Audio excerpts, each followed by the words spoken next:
நமச்சிவாயம் வாழ்க, நாதன்தாள் வாழ்க. கடவுள் அனுகிரக நேயர்கள் அனைவருக்கும் இனிய வணக்கம். வாழ்க வளமுடன். நான் உங்கள் மயிலாடுதுறை ஜோதிடர் விஷால் விவர்தன் பேசுகிறேங்க. நம்முடைய கடவுள் அனுகிரக சேனலில் நிறைய பயனுள்ள ஜோதிட தகவல்களை தொடர்ச்சியாக கொடுத்து வந்துகிட்டே இருக்கிறேன். பிளேலிஸ்ட்டை சென்று பாருங்கள். ஜோதிடர் விஷால் விவர்தன் அப்படின்ட்டு என்னுடைய 750க்கும் மேற்பட்ட ஜோதிட வீடியோக்கள், நியூமராலசமான வீடியோக்கள், திருமண பொருத்தம் எப்படி பார்க்கணும், அரசியல் பிரபலங்கள் இவங்களுடைய ஜாதக ஆய்வுகள், இது போன்று நிறைய இருக்கும். அதை பார்த்து பயன்பெறுங்க. என்னிடம் ஜாதகம் பார்க்க ஸ்க்ரீனில் தெரியக்கூடிய 6381573180 என்ற நம்பர் மூலமாக, ஆன்லைன் மூலமாக, வாட்ஸ்அப் மூலமாக நீங்கள் ஜாதகம் அனுப்பி ஜாதகம் பார்க்கலாங்க. நம்ம இன்றைக்கி என்ன பதிவு பார்க்க போகிறோம் அப்படின்னாங்க, இந்த குழந்தை பிறக்கக்கூடிய நேரம். குழந்தை பிறக்கக்கூடிய நேரம் சுகப்பிரசவமாக குழந்தை பிறக்கிறாங்க. அதேமாதிரி சிசேரியன் மூலமாகவும் ஆப்ரேஷன் மூலமாகவும் குழந்தை பிறக்கிறாங்க. இதில் எதுவும் சார் ரொம்ப இம்பார்ட்டண்ட்டு? இப்போ இந்தமாரி சுகப்பிரசவமாக பிறக்கிறது தான், பிறக்கக்கூடிய குழந்தையினுடைய ஜாதக அமைப்பு தான் பலமாக இருக்கும். சிசேரியனை நம்மளாக பார்த்து எடுக்கிறது தானே, அதன் மூலமாக இருக்கக்கூடிய அமைப்பு வந்து அப்படி ஒன்றும் பலமாக இருக்காது அப்படிலாம் சொல்கிறாங்களே, இதனுடைய உண்மைத்தன்மை என்ன? சில பேர் கரு தரிக்கக்கூடிய நேரம் தான், கரு உருவாகக்கூடிய நேரம் தான் முக்கியம்னு சொல்கிறாங்க. இப்போ இது எதில் சார் நம்ம எதுக்கு வந்து அதிக இம்பார்ட்டன்ட் கொடுக்க முடியும்? எந்த ஜாதகம் ரொம்ப பலமான ஜாதகமாக எடுக்க முடியும்? இயற்கையாக பிரசவம், இயற்கை பிரசவம் சொல்லக்கூடிய சுகப்பிரசவமாக இருக்கிறதையா, அல்லது நம்மளாவே ஒரு நேரத்தை குறித்து இந்த நேரத்தில் எடுத்தால் இந்த குழந்தை நல்லா இருக்குன்னு நம்ம எடுக்கிறோம், அல்லது இது ரெண்டுமே இல்லை, அது வந்து கரு உருவான நேரம் தான் முக்கியம்னு சொல்கிறாங்க. இதில் எதை சார் இம்பார்ட்டண்ட்டாக எடுக்கணும் அப்படின்னா, கண்டிப்பாக குழந்தை பிறக்கக்கூடிய நேரம் தான். அதாவது கரு உருவாகக்கூடிய நேரமா அல்லது குழந்தை பிறக்கக்கூடிய நேரமானு கேட்டிங்கன்னா, குழந்தை பிறக்கக்கூடிய நேரம் தான் ரொம்ப ரொம்ப முக்கியமான நேரமாக கருதப்படும். அந்த ஜாதகம் வலிமையான அந்த பிறக்கக்கூடிய நேரம் நல்ல நேரமாக இருக்கும்போது, நல்ல கிரகணிகளாக இருக்கும்போது இந்த ஜாதகம் வலிமையான ஜாதகமாக கருதப்படும். இந்த 2 பாயிண்டில் வந்து நம்ம கரு உருவாகக்கூடிய நேரத்தை விட குழந்தை பிறக்கக்கூடிய நேரம் தான் முக்கியம்னு சொல்கிறோம். அதுக்கு அடுத்தது சுகப்பிரசவமாக பிறக்கிறாங்க, அதே போல் ஆப்ரேஷன் மூலமாக பிறக்கிறாங்க. இதில் இயற்கையாக சுகப்பிரசவமாக அதுவாக பிறக்கணும், ஆனால் அதை விட்டுட்டு நம்மளாக வந்து ஒரு நேரத்தை எடுத்துக்கிட்டு அதை குறித்து நம்ம எடுக்கிறோம் அப்படி சொல்கிறாங்கல்ல, அந்த அமைப்பும் கிடையாது. அதாவது அந்த குழந்தை இந்த அமைப்பில் தான் பிறக்கணும்னு அமைப்பு இருந்தால் அப்படி தான் பிறக்கும். சுகப்பிரசவமாக பிறக்கணுங்கிற அமைப்பு இருந்தால் சிசேரியன் டைமே குறித்து கொடுத்து கூட அந்த நேரத்தில் குழந்தை பிறக்காமல் சுகப்பிரசவமாக பிறந்த குழந்தைங்களும் இருக்காங்க. சிசேரியன் டைம் நம்ம இந்த நேரத்தில் தான் குறிச்சிருக்கோன்னு சொல்லி அந்த நேரத்தில் கூட எடுக்க முடியாமல் அதற்கு முன்பின் நேரத்தில் எடுத்த குழந்தைகளும் இருக்காங்க. சிசேரியன் நேரத்திலேயே கொடுத்த நேரத்திலேயே குழந்தை பிறந்த அமைப்பு இருக்குது. அப்போ நம்ம சிசேரியன் டைம் கொடுத்துட்டாலே இந்த நேரத்தில் இந்த குழந்தையை எடுக்கணும்னு சொன்னாலே அதே நேரத்திலே அந்த குழந்தையை எடுக்கணுங்கிற சாத்தியக்கூறுகள் கூட சில நேரங்களில் இல்லாமல் போயிடுது. இப்போ இந்த நேரத்தில் அந்த நேரத்தில் என்ன சொல்கிறாங்க சார், அந்த நேரத்தில் டாக்டர் வர முடியலன்னு சொல்கிறாங்க, அந்த நேரம் மிட் நைட்டாக இருக்குன்னு சொல்கிறாங்க, அதற்கு முன்பே வழி எடுத்துச்சுன்னு சொல்கிறாங்க. இப்படிலாம் கூட பாயிண்டெல்லாம் வருது. சிசேரியன் டைம் பக்காவாக இந்த நேரத்தில் இந்த குழந்தைய எடுக்கணும்னு சொல்லி குறித்து கொடுத்தும் கூட அந்த நேரத்தில் குழந்தைய எடுக்க முடியாத சூழ்நிலை இருந்துருக்குல்ல. அப்போ பொதுவாகவே ஒரு குழந்தை சிசேரியனாக பிறக்குது அல்லது வந்து சுகப்பிரசவம் பிறக்குது அப்படிங்கிற பாயிண்ட் கிடையாது. இந்த குழந்தையினுடைய ஜாதக அமைப்பில் இந்த நேரத்தில் தான் இது பிறக்கணுங்கிற அமைப்பு இருந்ததுன்னா அந்த நேரத்தில் தான் அது பிறக்கும். அப்போ சுகப்பிரசவம் பிறந்தால் தான் ஜாதகம் பலமாக இருக்கும். சிசேரியன் மூலமாக பிறக்கக்கூடிய குழந்தைக்கு வந்து பலம் கிடையாது, அப்படியெல்லாம் கிடையாதுங்க. பிறந்த நேரம் முக்கியம். அது சுகப்பிரசவம் பிறக்குது அல்லது சிசேரியனாக பிறக்குது எப்படி கிடையாது, குழந்தை பிறந்த நேரம் முக்கியம், பிறந்த நேரத்தில் உள்ள கிரகணிகள் முக்கியம், அந்த காலகட்டத்தில் நடக்கக்கூடிய தசாபத்திகள் முக்கியம், லக்னாம்படிய பலம். இந்த பாயிண்ட்டுக்கு தான் நீங்கள் வரணும். அதனால் மேலோட்டமாக சுகப்பிரசவமாக பிறந்தால் தான் அந்த குழந்தை சிறப்பாக வரும். இது வந்து நம்மளாக பார்த்து எடுக்க முடியாதுங்க. நம்மளாக சொல்லலாம் இந்த நேரத்தில் இந்த குழந்தை எடுக்கிறது நல்லதுங்க சிறப்புங்கன்னு சொன்னாலும் அதற்கான சூழ்நிலைகள், அதற்கான கிரகநிலைகள் அந்த குழந்தைக்கு அந்த குடும்பத்தாருக்கு ஒத்து வரணும். அப்படி இருந்தால் தான் இந்த நேரத்தில் இந்த குழந்தை பிறக்கணுங்கிற அமைப்பு, நிர்ணயிக்கப்பட்ட அமைப்பு இருந்தால் தான் அந்த குழந்தை அந்த நேரத்தில் பிறக்கும் அப்படின்னு நம்ம சொல்லலாங்க.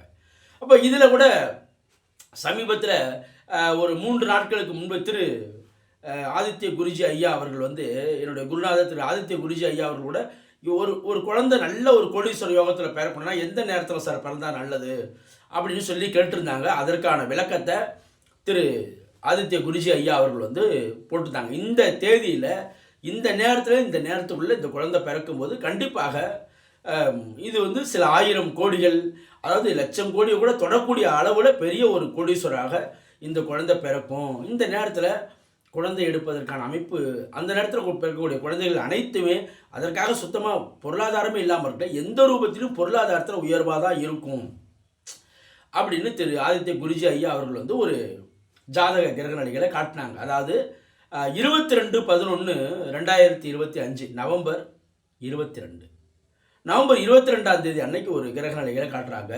அந்த நேரத்தில் உள்ள கிரகநிலைகள் என்னென்ன அப்படின்னா, அதாவது காலையில் 4:30 to 5:30, சென்னைன்னு நம்ம வச்சுப்போம், சென்னைன்னு வச்சுட்டோம்னு வச்சுக்கலாம், 4:30 to 5:30 இந்த நேரத்தில் பிறக்கக்கூடிய குழந்தைகள், அதாவது துலாம் லக்னத்தில், துலாம் லக்னனால வியாபார லக்னம், அதாவது பணங்காசு. பொதுவாகவே ஒரு மனிதன் வந்து வேலைக்கு சென்று பெரிய கோடீஸ்வரன் ஆகக்கூடிய அமைப்புங்கிறது ரொம்ப ரொம்ப குறைவு, ரொம்ப ரேரு. திரு சுந்தர் பிச்சை இது போன்றவங்களாம் வேலையிலே போய் இருந்து அதில் பல கோடிகளுக்கு அதிபதியாக இருக்கிறவங்கிறது வேறு. ஆனால் எல்லாருக்கும் அந்த அமைப்பு கிடையாது. வேலைக்கு சென்று கோடீஸ்வரன் ஆகிறதுங்கிறது பாயிண்ட்டுங்கிறது ரொம்ப ரேரான அமைப்பு. ஆனால் ஒரு பிஸ்னஸ் பண்ணி கோடீஸ்வரன் ஆகிற பாயிண்ட்டுங்கிறது ரொம்ப ரொம்ப அதிகமான அமைப்பு. அது 99% சொல்லலாம். இது வந்து ரொம்ப ரேராக 1% சொல்லலாம்னு வச்சுங்க. அப்போ துலாம் லக்னத்தை சூஸ் பண்ணுறாங்க திரு குருஜி ஐயா அவர்கள். துலாம் லக்னம் எதனால? ஏன்னா பெரிய கோடீஸ்வரன் ஆகுன்னா வேலைக்கு போகக்கூடாது, எப்படி இருந்தாலும் எந்த ரூபத்திலும் அவர் வந்து சம்பாதிக்கணும், அதாவது பிஸ்னஸ் சார்ந்த விஷயங்களை தான் அவர் ஈடுபடணும். அப்படிங்கிறப்ப இந்த இடத்துல திரு ஆதித்ய குருஜி ஐயா அவர்கள் என்ன லக்னம் சூஸ் பண்ணுறாங்க? துலாம் லக்னம். ஏன்னா லக்னத்தில் அந்த இடத்துல சுக்கிரன் ஆட்சி பெற்ற நிலையில் இருப்பார், லக்னாதிபதி பலமாக இருப்பார். 2ஆம் இடம் என்று சொல்லக்கூடிய தனஸ்தானம், இதுதான் என்னன்னு சொல்கிறாங்க? மகாதன யோகம். மகாதன யோகம்னா என்ன அர்த்தம்? 2, 9, 11 இவங்க 3 பேரும் லிங்க் வர்றது. இவங்க 3 பேருமே 6, 8, 12ஆம் இடத்தோடு மறையாமல், அதாவது 2, 5, 4 இது போன்ற இடங்களில் அமர்ந்து அந்த கிரகங்களை அந்த கிரகங்கள் சுபத்துவப்படுத்தப்படும் போது அந்த கிரகங்கள் சுபத்துவப்படுத்தணும், அந்த கிரகங்களும் சுபகிரக தொடர்பில் வரணும். அப்படிங்கிற பாயிண்ட்ல இங்கே என்ன வருது? லக்னத்தில் துலாம் லக்னம், லக்னத்தில் சுக்கிரன், 2ஆம் இடத்துல சூரியன், சந்திரன், புதன், செவ்வாய். 2ஆம் இடத்துல சூரியன், சந்திரன், புதன், செவ்வாய். இந்த உச்ச குருவினுடைய பார்வை. இப்போ அதிசாரமாக குரு எங்கே வந்திருக்காரு? கடகத்துக்கு குரு வந்திருக்காரு. கடகத்தில் உச்ச குருவாக இருக்கார். கடகத்தில் இப்போ உச்ச குருவாக இருக்காருல, இந்த குருவினுடைய பார்வை 1 டிகிரி அப்போ தான் வந்திருக்காரு. இந்த குருவினுடைய பார்வை சூரியனுக்கு, சந்திரனுக்கு, செவ்வாய்க்கு, புதனுக்கு கிடைக்கின்றது. அப்போ இந்த 4 கிரகங்களும் குருவினுடைய தொடர்பில், லக்னாதிபதி லக்னத்திலே ஆட்சி பெற்ற நிலையில் எந்த விதமான பாவத்துவ தொடர்பும் இல்லாமல் இருக்கார். லக்னத்திற்கு நேர் 6ஆம் இடத்துல சனி பகவான் மீன ராசியில் இருக்காரு. இவரும் உச்ச குருவினுடைய பார்வை, ஒரே டிகிரியுடைய பார்வை. ஏன்னா சனி இப்போ 1 டிகிரியில் இருக்காரு, குருவும் அப்போ 1 டிகிரியில் வந்திருக்காரு. அப்போ ஒரே டிகிரியிலே குருவினுடைய பார்வை சனிக்கு. அதே போல் பார்த்தீங்கன்னா லக்னத்திற்கு 5ஆம் இடத்துல ராகு. இப்போ எங்கே ராகு இருக்காரு? கும்ப ராசியில் ராகு இருக்காரு. இந்த ராகு 20 டிகிரியில் இருக்காரு. குரு அப்போ தான் 1 டிகிரியில் வந்திருக்காரு. அப்போ 1 டிகிரி இங்கே ஒரு 10, 11 டிகிரியில் குருவின் பார்வை ராகுவிற்கும் கிடைக்கின்றது. அப்போ ராகுவும் சுபத்துவம், சனியும் சுபத்துவம், சூரியன், சந்திரன், செவ்வாய், புதன் சுபத்துவம், லக்னத்தில் சுக்கிரன் இயல்பான நிலையில் ஆட்சி பெற்ற லக்னாதிபதி பலம், லக்னம் சுபத்துவம், லக்னம் சுபத்துவம். லக்னாதிபதினு சொல்லக்கூடிய சுக்கிரனும் ஆட்சி பெற்ற நிலையில் அது லக்னத்திலே இருக்கார். அவரே துலாம் லக்னத்திற்கு லக்னாதிபதியும் கூட, அவரே அட்டமாதிபதியும் கூட. ஆனால் அட்டமாதிபதி அவர் செயல்பட மாட்டார், ஏன்னா லக்னத்திலே சுக்கிரன் ஆட்சி பெற்ற நிலையில் இருக்கிறதுனால லக்னாதிபதியாக பலம் பெற்று இருக்கின்றார். சரியான பருவத்தில் வரக்கூடிய தசைகள், புதனுடைய தசை, கேது தசை, சரியான பருவத்தில் 20 ஆண்டுகள் பெரிய வளர்ச்சியை நோக்கி பயணிக்கக்கூடிய சுக்கிர தசை, குருவின் பார்வை பெற்ற சூரிய தசை, குருவின் பார்வை பெற்ற சந்திர தசை, குருவின் பார்வை பெற்ற செவ்வாய் தசை, குருவின் பார்வை பெற்ற ராகு தசை. அப்போ தசைகள் எல்லாமே எப்படி இருக்கு? சாதகமான அமைப்பாக இருக்கின்றது. இது வந்து மகாதன யோகம் என்ற அடிப்படையில், மகாதன யோகம் என்னது? 2, 9, 11 கனெக்ட். இங்கே பாருங்க, 2 கூடிய தனாதிபதி சொல்லக்கூடிய செவ்வாய் 2ஆம் இடத்தில் ஆட்சி பெற்று, லக்னத்திற்கு 9 குடைவன் என்று சொல்லக்கூடிய புதன் அந்த 2ஆம் இடத்திலே செவ்வாயோட இணைவில் குருவினுடைய பார்வையில், இந்த லக்னத்திற்கு 11 குடைவன் சொல்லக்கூடிய துலா லக்னத்திற்கு 11 குடை சொல்ல, அப்போ 2, 9, 11 கனெக்ட் தொடர்பு. இதுதான் வந்து மகாதன யோகம். லக்னாதிபதி பலமாக இருக்கின்றார், எல்லாவற்றையும் சமாளிக்கக்கூடிய அளவில், எல்லாவற்றையும் திறம்பட செயலாற்றக்கூடிய அளவில் லக்னத்திலே லக்னாதிபதி என்று சொல்லக்கூடிய அந்த சுக்கிர பகவான் லக்னத்திலே ஆட்சி பெற்ற நிலையிலே இருக்கின்றார். அப்போ இந்த ஜாதகத்தை திரு ஆதித்ய குருஜி ஐயா அவர்கள் சூஸ் பண்ணுறாங்க. இந்த நேரத்தில் பிறக்கக்கூடிய குழந்தை அது சிசேரியாக பிறந்தாலும் சரி, அது சுகப்பிரசவமாக பிறந்தாலும் சரி, கண்டிப்பாக ஒரு நல்ல பொருளாதாரத்தில் ஒரு உயர்வில் இந்த குழந்தைகள் இருக்கும் அப்படின்னு சொல்கிறாங்க. ஏன்னா சரியான பருவத்தில் சுக்கிர தசை சூரிய தசைலாம் வரப்போகுது. சூரியன் 2ஆம் இடத்துல குருவின் பார்வையில், சந்திரன் எல்லாமே குருவினுடைய தொடர்பில், மேக்சிமம் கிரகங்கள் குருவின் தொடர்பில்.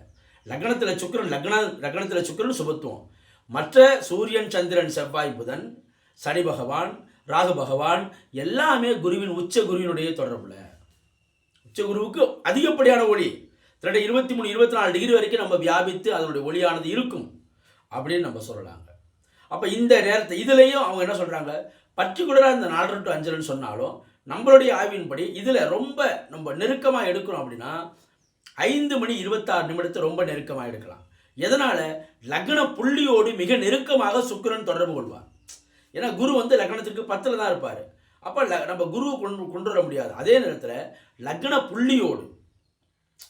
புள்ளியோடு மிக நெருக்கமாக 4 to 5 என்று எடுத்தால் லக்ன புள்ளியோடு மிக நெருக்கமாகனா அதே லக்னம் 24 டிகிரியில், அதே சுக்கிரன் 24, லக்ன புள்ளியோடு மிக நெருக்கமாக சுக்கிரன் தொடர்பு கொள்வதாக நம்ம எடுக்கலாம். அப்படி எடுக்கிறோம் அப்படின்னா சரியான 5:25, 5:26 இது போன்ற நேரங்களில் நம்ம எடுக்கிறது. அப்போ 5:20 to 5:30 இது போன்ற நேரங்களில் எடுக்கிறது என்பது இன்னும் லக்னத்தை மேலும் பிரகாசப்படுத்துகின்றது, லக்னம் மேலும் சுபத்துவம் அடைகின்றது அப்படிங்கிற பாயிண்ட் இங்கே வரும்.